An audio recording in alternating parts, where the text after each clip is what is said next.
এক ধরনের কথাবার্তা তো হচ্ছেই এবং কাজটা সম্ভবত করতে যাচ্ছি যদি কাজটা হয়।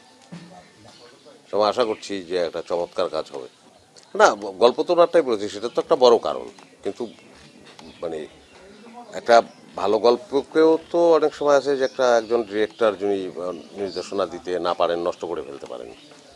কিন্তু যখন আমি সিনেমা করব তখন তো আমি আসলে ডিরেক্টরের দিকেই নজরটা দেব। তো তানিম নূরের কারণেই দর্শক তো আমাদের ভালোবাসে, সেজন্য কৃতজ্ঞ আমরা দর্শকদের প্রতি। তো এই কাজটা ভালো হোক। কাজের আগে আমি আর খুব বেশি বলতে চাই না, কারণ এটা তো কোনো ফ্যাক্টরির কাজ না যে খুব গ্যারান্টি দিয়ে যেভাবে ফ্যাক্টরির কাজে বলা যায় যে এটা গার্মেন্টস ফ্যাক্টরি বা যে ফ্যাক্টরি বলি যে মাল এরকম ঢুকিয়ে দিলাম এরকম বের হয়ে আসলো। এটা তো তা না। এই টোটাল খেলাটাই অনেক মনস্তাত্ত্বিক। সেটা পরিচালকের দিক থেকেও, সেটা ডিওপির দিক থেকেও, অভিনেতা অভিনেত্রীর দিক থেকে, সকল দিক থেকেই আর কি হয়ে ওঠাটা হচ্ছে জরুরি।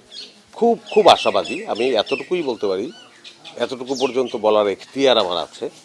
আমি মনে করি সেটা হচ্ছে যে গল্পটায় আমি এক্সাইটেড।